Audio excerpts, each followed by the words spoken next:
네, 이어서 바른 시각으로 보는 바른 경제, 행복경제연구소 강신철 교수와 함께하겠습니다. 교수님 어서 오십시오. 예, 안녕하세요. 자, 윤석열 대통령이 당선이 된 것이 1년이 지났습니다.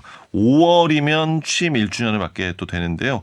경제 부문 국정 운영의 성과를 한번 짚어보고자 합니다. 바른 경제 시간을 통해서 현 정부의 이 경제 정책을 점검하는 시간 좀 몇 차례 함께 이어가 볼까 하는데 교수님 오늘 가장 먼저 이야기 나눌 주제는 어떤 겁니까? 예, 먼저 건강보험 개편안을 살펴보겠습니다. 예. 그러니까 현 정부가 자기 공명장치 MRI라고 그러죠. 초음파 검사에 대한 그 건보 적용을 제한하는 등 그 문재인 케어를 대폭 손질하는 기조의 건강보험 개혁안을 추진하고 있는데요. 예. 문재인 케어를 사실상 폐기하는 방향으로 건강보험 정책 개편에 힘을 싣고 있어서 전 정권 지우기가 본격화됐다 이런 말이 나오고 있습니다. 국민건강보험공단 그 이사장도 죄송합니다. 예. 지난 그 문재인 정권 말인 2021년 12월에 임명이 돼서 임기를 1년 10개월 남겨놓고 이달 초 자리에서 물러났거든요. 그러니까 이 강 이사장 사퇴한 것도 현 정부가 건강보험의 그 재정 건전성을 높인다는 명분으로 이른바 문재인 케어를 손질하는 방향으로 건강보험 개혁안을 추진한 가운데 이루어진 것이라서 네. 좀 문제가 되고 있습니다. 예. 윤석열 대통령 같은 경우에는 그러니까 문재인 정부에서 시작한 이 건강보험 보장 강화 정책, 이른바 문재인 케어를 직격하면서 상당한 이제 개편 의지를 드러낸 것이잖아요. 그렇죠. 예. 그러니까 작년 12월 국무회의에서 좀 되게 강경 발언을 맞아요. 했죠. 예. 국민이 혈세를 낭비하는 인기 영합적 포퓰리즘 정책은 재정을 파탄시켜서 건강보험제도의 근간을 해치고 결국 국민에게 커다란 희생을 강요하게 돼 있다 이렇게 말하고 공개적으로 이제 문재인 케어를 비판한 거죠. 예. 건강보험제도 개편이 예고되면서 이제 외국인, 그 해외 장기 체류자 등은 입국 후 6개월이 지나야 건강보험 혜택을 받을 수 있도록 조건이 변경되고요. 지나치게 의료 서비스 비용, 그러니까 이용을 많이 하는 사람들이라면은 본인 부담률을 높이는 방안도 함께 추진할 것으로 전망이 되고 있습니다. 예. 그러니까 실제 이 말씀해 주신 대통령의 발언 이후에 문재인 케어로 인한 뭐 국가 재정 부담, 건보 재정 압박 뭐 이런 관련된 뉴스들도 많이 나왔고 윤석열 대통령은 5년간 20조 원을 쏟아 부으면서 건보 재정이 파탄났다. 여당에서도 문재인 케어를 유지하기 위해 연간 5조 원의 예산을 들이기 때문에 미래 세대까지 부담을 떠넘기는 행태다. 이런 목소리들을 높였는데 교수님 판단하시기에는 이거 맞는 말입니까? 우선 결론부터 말씀드리면 사실이 아닙니다. 예. 문재인 케어가 재정을 파탄내고 있다는 그 취지의 윤 대통령 발언은 사실이 아니고요. 2017년 문재인 케어가 시작된 이후에 이제 2018년, 19년, 20년 3년 동안 잠시 건강보험 지출이 수입보다 많이 발생한 건 사실입니다. 예. 이때가 코로나 좀 문제가 있었죠. 네네. 하지만 이제 2021년에는 의료보험료 수입이 증가하면서 2조 8천억 원의 흑자를 기록했고요. 흑자로 돌아섰군요. 네. 건강보험공단 누적 적립금도 2017년 20조 원에서 한 3조 원까지 줄었다가 2021년에 다시 20조 원으로 그 회복을 했습니다. 예. 그러니까 2020년에 코로나로 인해서 그 의료비 공공지원 금액이 급증한 것을 이걸 빼고 생각을 해도 문재인 케어로 인해서 건강보험료 재정이 악화됐다. 이거는 전혀 팩트가 아닙니다. 예. 그 보면은 뭐 초음파나 MRI 뭐 이런 거를 쇼핑하듯이 한다. 도덕적인 해이를 가져왔다. 이렇게도 이야기하지 않았습니까? 이건 어떻습니까? 예, 문재인 케어의 그 대표적 문제로 지적된 그 도덕성 해이에 따른 과잉 진료로 많이 거론되는 게 이제 초음파 MRI인데요. 예. 2018년에 비해서 지난 4년간 그 초음파와 MRI 검사비가 증가한 거는 사실입니다. 네. 하지만 건강보험 보장성을 강화하면은 의료비 개인 부담이 줄어드니까 아무래도 수요가 늘지 않겠습니까? 이건 너무 자연스러운 거죠. 그걸 도덕적 해이라고 이걸 전부 싸잡아서 이야기하는 거는 말이 안 되는 거고요. 마치 그냥 환자들이 도덕적으로 정말 해이한 사람들처럼 치부를 한 거 아닌가 하는 생각도 들었어요. 그 발언에 이제 근원이 된 게 이제 감사원 보고서에서 나온 건데 거기에도 보면은 도덕성 해이에 따른 과잉 진료 규모가 1,800원 수준이거든요. 이거조차도 이제 감사원은 이건 추정될 뿐이지 명확하게 도덕적 해이다 아니다 판단할 수 없다 이렇게 인정을 했습니다. 네. 이 금액을 전부 그러면 도덕적 해이라고 보고 과잉 진료로 친다고 하더라도 한 해 건강보험료 전체 지출비가 100조 원이거든요. 여기에 비하면 사실 얼마 안 되는 거죠. 0.2%에 불과한 걸 가지고 마치 전 국민이 과잉 진료로 도덕적 해이를 저질러서 건강보험이 그 재정이 파탄났다 이렇게 말하는 거는 한나라 대통령이 할 말은 저는 아니라고 생각합니다. 예. 그렇다면 문재인 케어가 이제 축소가 되거나 폐지가 될 경우에 예상되는 피해는 어떤 것이 있겠습니까? 그 일부 언론 보도와 윤석열 대통령의 주장과는 달리 문재인 정부 보장성 강화 정책으로 인해서 사회 안전망으로서의 건강보험의 역할이 상당히 커진 건 사실입니다. 3대 비급여라는 용어가 옛날엔 흔하게 돌아다녔잖아요. 이것도 이제 찾아볼 수가 없고요. 그다음에 선택 진료비라는 말도 사라졌습니다. 네. 그리고 상급 병실료는 2인실까지 건강보험료 적용이 확대됐고요. 그렇죠. 아직 간병료 부담은 좀 크지만 간병 서비스까지 포함하는 그 통합 간호 간병 서비스도 계속 확대가 되고 있어서 문재인 케어가 상당히 그 여러 국민과 특히 서민층에게 많은 혜택을 주고 있다는 것이 입증이 됐고요. 예.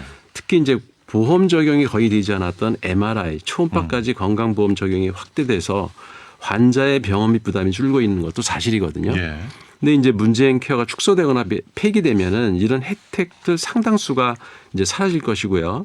그러면 많은 의학 전문가들 사이에서도 질병을 예방하는 기회가 사라진 게 아니냐 이런 우려의 목소리가 나오고 있고요. 네. MRI의 경우에 치매나 그 뇌종양 그리고 이제 강직성 척추염 등의 심각한 질병을 선제적으로 예방할 수 있다는 할 수 있는 진단 방법인데 예.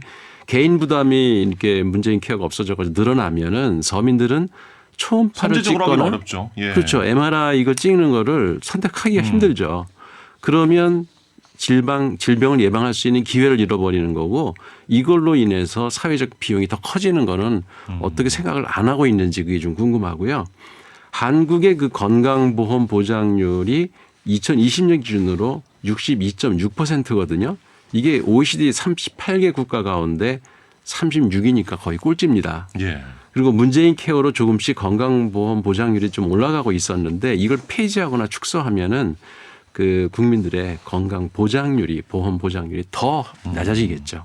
예. 이런 것들이 이제 부작용이라고 볼 수 있습니다. 이렇게 되면 어쨌든 건강보험의 보장이 정부의 추진대로 하게 된다면 이제 낮아지는 것인데 건강보험료는 또 오르지 않습니까? 이게 이미 올랐습니다. 예. 2023년도 1월부터 보험료가 올랐고요.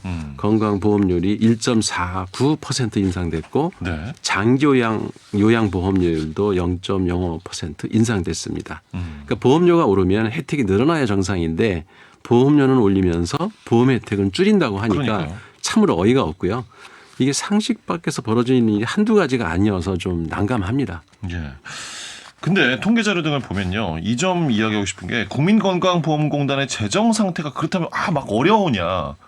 나빠 보이지 않는다는 거거든요. 그런데도 보험료는 계속 올린다는 거예요. 그 뭐 핑계는 인구 고령화에 따른 노인 의료비가 증가하고 지속적으로 이제 건강보험 보장성을 확대해야 되는데 의료 수가 인상이 되고 있고 보험료를 인상했다고 그래서 이제 보험료를 인상했다 이렇게 정부가 주장을 했는데 이거는 결국 의료비 부담을 정부가 지지 않고 개인한테 전가하는 꼴이거든요. 그러니까 한국보건사회연구원의 건강보험 보장성 강화에 따른 가구 의료비 부담 변화와 시사점이라는 보고서에 따르면은 경상 의료비 중에서 공공재원 부담 비중이 한국이 아까 2%라고 그랬죠.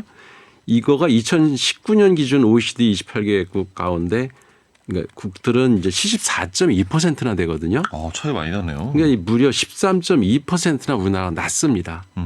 지금도 우리나라는 개인 의료비 부담을 많이 지고 있는 거죠. 그러니까 윤석열 정부는 개인 부담을 더 늘리겠다는 정책을 펴고 있는 건데요. 이게 국민을 위한 정책이라고 보기가 참 힘들죠. 네. 뭐 정부에서는 건강보험 재정을 뭐 지속 가능하게 하기 위한 것이다라고 하는데 어떻습니까? 뭐 보험료를 그래도 올리지 않고 우리가 보장을 좀 많이 받을 수 있게 문재인 케어 같이 서민의 부담을 또 늘리지 않게 하는 그대로 좀 유지할 수 있는 방안은 없겠습니까? 뭐 전문가들도 많이 제안들을 하고 있는데요. 우리나라는 이제 아까도 말씀드렸지만 그 건강보험 재정 위기의 근본 원인이 문재인 케어가 아니고요. 건강보험법 108조와 그 건강증진법 부칙 2항에 보면은 정부가 예산의 범위에서 건강보험료 예상 수입액의 20%에 상당하는 금액을 일반 회계에서 14% 정부가 그리고 이제 담배세 등 그 건강증진기금에서 6%를 각각 충당을 해서 지원하도록 규정을 하고 있습니다. 전체 20%를 예. 지원하도록.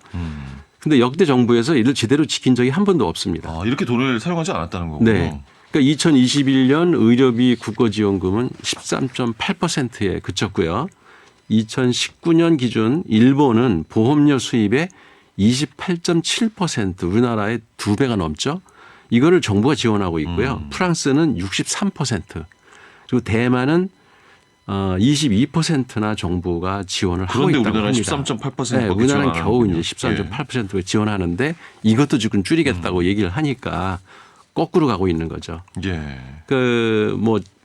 이런 지원금마저도 사실은 5년마다 이게 일몰제로 연장을 하고 있습니다. 올해가 그 일몰제가 만료되는 시기인데요. 건강보험에 대한 정부 지원을 이제 5년 연장하는 거 가지고 3개월 동안 양당이 싸우다가 겨우 이제 그 상임위에서 통과를 했다고 합니다. 근데 이렇게 5년마다 불안하게 그 정치 경쟁에 맡길 게 아니고 의료비 정부 지원제도 일몰 규정을 아예 삭제하고 아예 법제화해서 안정적으로 정부 지원금을 확보해야 된다고 생각을 합니다. 이것만 제대로 이행을 해도 문재인 케어를 또 그대로 둔다고 해도 건강보험 재정은 전혀 걱정할 필요가 없다는 계산이 나옵니다. 예, 알겠습니다. 자, 교수님 오늘은 건강보험 개편안에 대한 문제점 또 대책 등까지 들어봤고요. 다음 시간에는 어떤 주제 짚어주실까요? 이게 민생 문제가 하도 여러 가지가 있어가지고요. 예. 전기 가스 요금 인상 그리고 공공 임대주택 예산 삭감 등 여러 경제 정책들이 좀 반대로 가고 있는 것 같아서 이런 것들을 종합적으로 점검해보는 시간을 갖도록 하겠습니다. 예, 알겠습니다. 자, 바른경제 건강보험 개편안 방향에 대해서 짚어주셨습니다. 행복경제연구소 강신철 교수였습니다. 교수님 고맙습니다. 예, 고맙습니다. 자, 대세남 오늘의 이슈 오늘은 치킨 3만 원 시대.